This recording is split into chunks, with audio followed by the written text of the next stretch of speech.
nit yi tôt ou tard dinañ la won seen vrai visage, il suffit juste nga may leen temps rek. Les gens finiront tôt ou tard par te montrer leur vrai visage, il suffit juste de leur laisser du temps. Comme disait président Abdou Diouf, yoon bi méttiwul jafewul mais jafe-jafe yi ak métti yi mooy yoon bi. Le sommet n'est ni difficile ni compliqué, mais ce sont les épreuves et les obstacles que font la route. noonu la ko Abdoulaye Idrissa Dieye waxee, nekkul ne mbir yi dañuy difficile moo tax ñuy jéem, mais c'est parce que duñu jéem moo tax mbir yi difficile. Ce n'est pas parce que les choses sont difficiles que nous n'osons pas, mais c'est parce que nous n'osons pas que les choses sont difficiles. Soyez vous-même, les autres sont déjà pris. La vie c'est comme une bicyclette, il faut avancer pour ne pas perdre l'équilibre. kenn mënu laa def nga yëg sa bopp ne dangaa ñàkk solo, xanaa ci kaw nga nangu ko. Ce qui est derrière nous li nekk suñu ginnaaw et ce qui est devant nous li nekk suñu kanam bu ñu ko xoolee day doon ay choses yu wuute si bu ñu ko méngalee ak suñuy mbir peut-être sax la ñuy dund. La vie est un mystère qu'il faut vivre et non un problème à résoudre. Le plus grand échec est de ne pas avoir le courage d'oser. L'optimisme est la foi des succès. Ne jugez pas chaque journée par votre récolte, mais par les graines que vous avez plantées. Ce n'est pas parce que les choses sont difficiles que nous n'osons pas, mais c'est parce que nous n'osons pas que les choses sont difficiles. Vous devez être le changement que vous voulez voir dans ce monde. Le seul véritable échec est l'abandon. Le plus grand secret du bonheur, c'est d'être bien avec soi. La vie commence à la fin de votre zone de confort. Ne laissez jamais les ombres d'hier obscurcir la lumière de demain. Ce que vous faites aujourd'hui peut améliorer tous vos lendemains. La seule limite à notre épanouissement de demain sera notre doute d'aujourd'hui. N'arrêtez jamais de rêver même si vous avez perdu espoir. Il ne faut pas attendre d'être parfait pour commencer quelque chose de bien. Votre temps est limité, ne le gâchez pas en menant une existence qui n'est pas le vôtre. Ne vous contentez pas de ce que la vie vous donne. Rendez la vie meilleure et construisez quelque chose. Le plus grand plaisir de la vie est de réaliser ce que les autres vous pensent incapables de réaliser. Si vous voulez quelque chose que vous n'avez jamais eu, vous devez être prêt à faire quelque chose que vous n'avez jamais fait. Votre temps est limité. Ne le gâchez pas en vivant la vie de quelqu'un d'autre. Une vie sans aisement ne vaut pas la peine d'être vécue. Lorsque vous voulez vraiment quelque chose, tout l'univers conspire à vous permettre de réaliser votre désir. La paix vient de l'intérieur, ne le cherchez pas à l'extérieur. La vie c'est comme vélo boy war rek, il faut nga pédaler ko si boo bañ a perdre équilibre. La vie bi boo ko xool c'est comme ay mystère yu ñu war a dund rek, mais nekkul ay problème yu ñu war a résoudre. Nous avons tous deux vies way deux, ku nekk si ñun am na ñaari dund.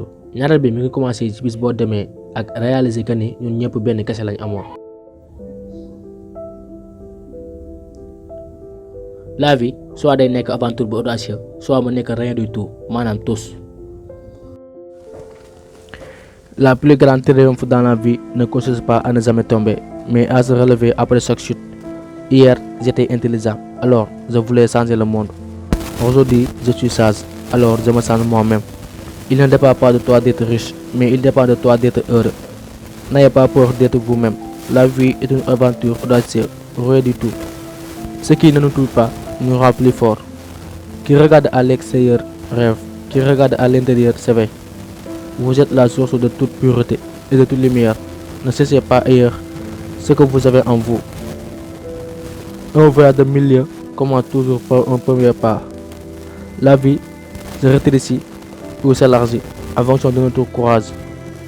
Le véritable voyage de découverte ne consiste pas à chercher de nouveaux paysages, mais à avoir de nouveaux yeux. Le but de la vie, c'est de vivre, et de vivre, c'est être conscient, joyeusement, ivrement, sereinement, divinement conscient. Il n'est rien de plus puissant qu'une idée dont l'heure est venue. Le seul vrai voyage, ce ne serait pas d'aller vers de nouveaux paysages, mais de voir de nouveaux yeux. La seule personne que vous êtes destiné à devenir est la personne que vous décidez d'être.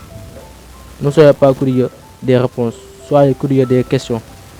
Rêvez comme si vous vivez éternellement. Vivez comme si vous mouriez aujourd'hui. La vie, c'est ce qui arrive quand vous êtes occupé à faire d'autres projets. Le seul endroit où vos rêves sont impossibles, c'est dans votre tête.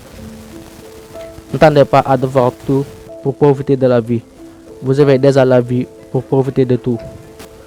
Le succès, c'est se promener d'échecs. Nous avons tout de vie. La deuxième commence le jour où nous réalisons que nous n'avons qu'une. Ce qui est derrière nous et ce qui est devant nous sont des choses insignifiantes comparées à ce qui est en nous. Personne ne peut vous faire sentir inférieur sans votre consentement. La vie est soit une aventure audacieuse, soit rien du tout. Allez en toute confiance dans la direction. Dans 20 ans, vous serez plus déçus par. jour bi nga demee ba yaakaar ni ñeneen ñi dañu la tal ba nekkoo ci sa bopp mon ami yaa ngi perdre temps concentré wu ci say propre jëf nga fexe avancer. Dans 20 ans, vous serez plus déçus par les choses que vous n'avez pas faites que par celles que vous avez faites. Votre temps est limité. Ne le gâchez pas en vivant la vie de quelqu'un d'autre. Une vie sans aisement ne vaut pas la peine d'être vécue. Lorsque vous voulez vraiment quelque chose, tout l'univers conspire à vous permettre de réaliser votre désir. La paix vient de l'intérieur, ne la cherchez pas à l'extérieur. La plus grande triomphe dans la vie ne consiste pas à ne jamais tomber, mais à se relever après chaque chute. Hier, j'étais intelligent, alors je voulais changer le monde. Aujourd'hui, je suis sage, alors je me change moi-même. Il ne dépend pas de toi d'être riche, mais il dépend de toi d'être heureux. N'ayez pas peur d'être vous-même. La vie est une aventure audacieuse ou rien du tout. Ce qui ne nous tue pas nous rend plus forts. Qui regarde à l'extérieur rêve, qui regarde à l'intérieur s'éveille. Vous êtes la source de toute pureté et de toute lumière. Ne cherchez pas ailleurs ce que vous avez en vous. Une vie sans examen, dund bu amul jafe-jafe, amul benn échec, doo essayer dara lu bees. À chaque fois tu fais la même chose. Dund boobu ne vaut pas la peine d'être vécu. Soxlawul ngay gagner sa vie di ci kontaan ndax dund boobu amul benn chance.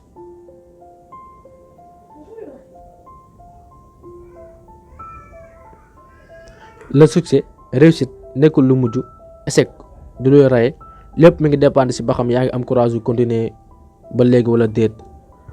Say seul limitu épanouissement suba mooy doon say limitu tey. Bul dëkkee di juger chaque jour li ngay récolter, mais plutôt li waral li tax ngay récolter loolu noonu. La vie dund mooy li ñuy def ñun ñëpp. Ñuy tukki mën naa ne ay tukkikat lañu. Ñoom li ñuy gis bokkul ak ñun li ñuy gis, mais c'est plutôt li ñuy dooni. Façon bi gën pour nga préparer sa avenir moo nga commencé ko léegi. Sa temps luñ limité la, kon bul ko yàq ci wax ak ay jëf yoo xam ni mënula servir dara. boo nekkee nit bu wóolu boppam lépp day ñëw facilement sans sax nga see rendre compte. Seul moyen bi wane ni yaa ngi def travail bu baax mooy nga bëgg li ngay def te gëm ko. Bul bàyyi ay xalaat yu ndaw di kañe wala muy nekk ci sa esprit bi. Day xalaat lu rëy, del yaakaar yu mag, del def lu rëy et nga bàyyi résultat yi gënal boppam. Chaque jour bés bu ne am nga chance bu rëy pour nga def li gën li nga daan def. Bul xaar ba moment bu baax bi jot, jëlal moment bi nga def ko mu parfait. Boo bëggee tukki bëgg dem fu bari, chaque jour mi ngi commencé ci premier pas bi nga njëkk a teg. Voyage bi gën a dëggu pour xam mbir yu bees yemul ci gis ay dëkk yu bees ak affaire yu bees, mais avoir de nouvelles connaissances et de nouveaux yeux. Li waral ñuy dund mooy ñuy dund gën a dund ànd ak sunu conscience tranquille joyeusement xam luy bànneexu dund. Dara gënul puissant nga dencoon dara moo xam ab idée la wala xam-xam la nga bàyyi ba heuram jot nga doog koo partager. Mon ami, nit bi nga préféré nekk ci sa vie tôt ou tard moom nga doon rek. Bu nit ñi di basé wu ci tontu yi, yow fexeel nooy def ba basé wu ci laaj yi. Doxal àndal sa confiance ak say rêve ci yoon bi nga bëgg a jëm. Dundal vie bi nga bëgg a dund ak bi nga yàgg imaginer. Boo demee ba am 20 ans ngay door a am déception ci mbir yi nga deful woon ba nga nekkee ndaw dem gën a yomb gën a am njëriñ. Foofu doo def lu dul di wax naan bu ma yëgoon boobu fekk na mu wees.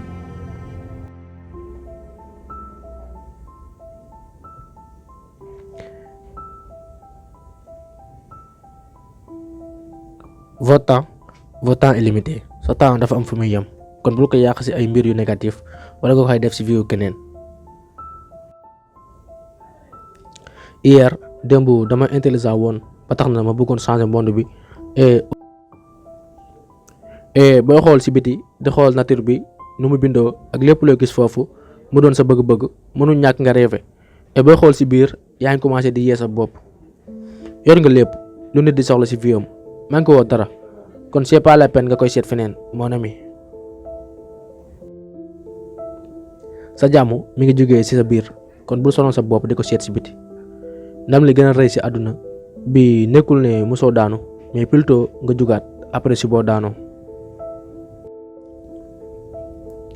boo bëggee dara ba mu jaral la ak lu mu metti lu mu jafe-jafe foncer ci ba jeex même bu fekkee sax àgg ci univers bi mën na la permettre pour nga réaliser loolu noonu.